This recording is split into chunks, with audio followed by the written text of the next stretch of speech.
who who made this? Who made this game? Ignition Tokyo.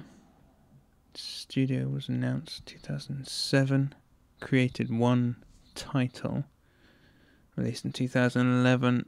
During 2011, the Tokyo studio was closed. It's always the good ones that have to die. Because a studio making their first game should not be able to make a game as interesting and great as El Shaddai. This is the work of a singular vision, the sort of game that would have the name Goichi Suda associated with it. But unlike Suda, it's not obsessed with otaku or looking up girls' skirts. This one's gone after the big one, religion. Now, I have no idea what's happening in El Shaddai.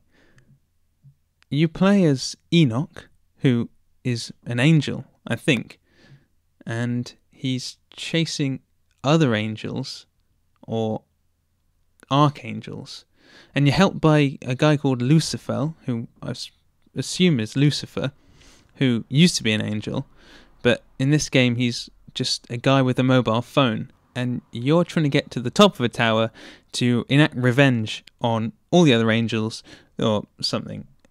You're not going to play El Shaddai for the story, or at least you won't be. You're going to be playing it for the ideas, because every stage is different. Every design is unique. There's a side-scrolling platform section inspired by Miyazaki, or a motorcycle chase that wouldn't have looked out of place in Final Fantasy VII. There's even a boss who dances in the middle of the screen whilst you fight his henchmen.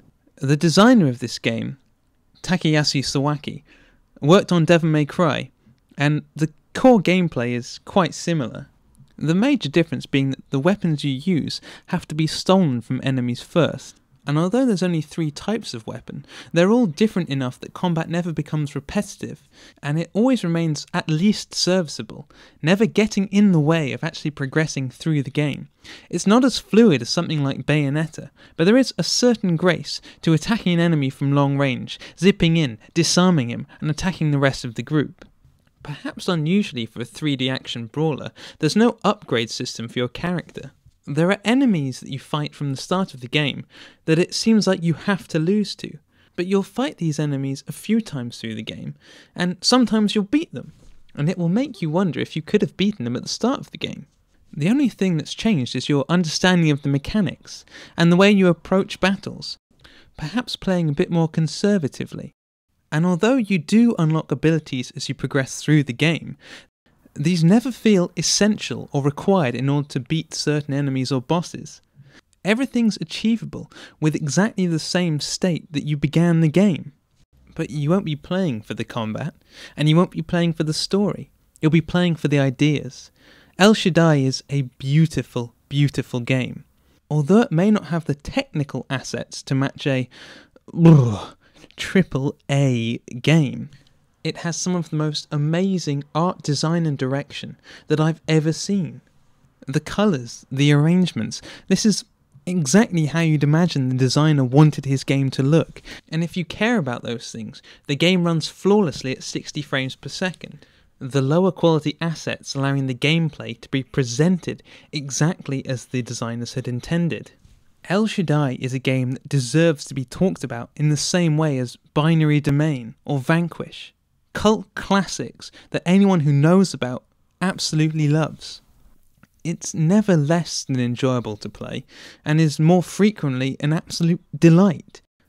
Playing the first 5 hours of El Shaddai, you'll never be bored.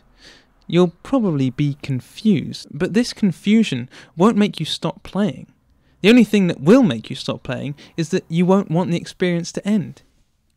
Bottom line is, this is the sort of game where creatures from Studio Ghibli films throw beach balls at you one moment, and the next you're fighting a giant mech.